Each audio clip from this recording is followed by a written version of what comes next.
ನನ್ನ ಬಗ್ಗೆ ಮಾಡಕ್ ನೀವ್ ಯಾರು? ನಾನ್ ನಿಮ್ ಬಗ್ಗೆ ಮಾತಾಡದ್ನಾ? ಮಾತಾಡೋದಲ್ಲ ಇವಾಗ. ಮಾತಾಡದ್ನಾ? ಈ ವಿಷಯ ಇಲ್ಲಿಗೆ ನಿಲ್ಬೇಕು ಅಂತ ಬಿಗ್ ಬಾಸ್ ಹೇಳಿದ್ದಾರೆ, ದಯವಿಟ್ಟು ಬಿಟ್ಬಿಡಿ. ಮಾತಾಡದ್ನಾ?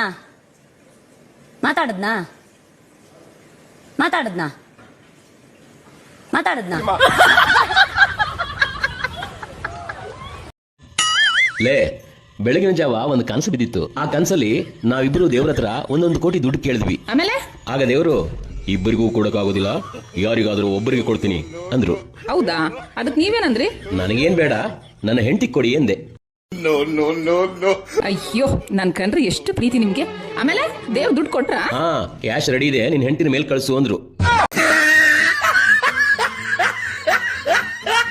ರೀ, ನೀವ್ ಮದ್ವೆ ಆದ್ಮ್ಯಾಗ ಸಿನಿಮಾಕ್ಕ ಅಲ್ಲಿಗೆ ಇಲ್ಲಿಗೆ ಕರ್ಕೊಂಡ್ ಹೋಗಿದ್ರಿ, ಆದ್ರೆ ಈಗ ಕರ್ಕೊಂಡ್ ಹೋಗುದ್ ಬಿಟ್ಟಿರಿ? ನೀ ಬಾಳ ಶಾಣೆ ಅದಿ. ಎಲೆಕ್ಷನ್ ಆದ್ಮೇಲೆ ಯಾರು ಪ್ರಚಾರ ಮಾಡಿದ್ ನೋಡಿ ಅನ? ಮಾಮ, ನೀನ್ ಹಂಗೆ ಮದ್ವೆ ಆತೇನಿಲ್ಲ? ಹೋಗೆ ನೀ ಮದ್ವಿ ವಯಸ್ಸಿಗೆ ಬರೋನಾಗೆ ನಂದೊಂದ್ ಕಾಲ್ ಕುಣ್ಯಾಗಿರ್ತದೆ, ಇನ್ನೊಂದ್ ಕಾಲ್ ಮನ್ಯಾಗಿರ್ತದೆ. ಮಾಮ, ನೀ 2 ಕಾಲ್ ಕುಣ್ಯಾಗಿದ್ದು ಅಂದ್ರೂ ಬಿ ನಂಗೆ ನೀನೇ ಬೇಕು.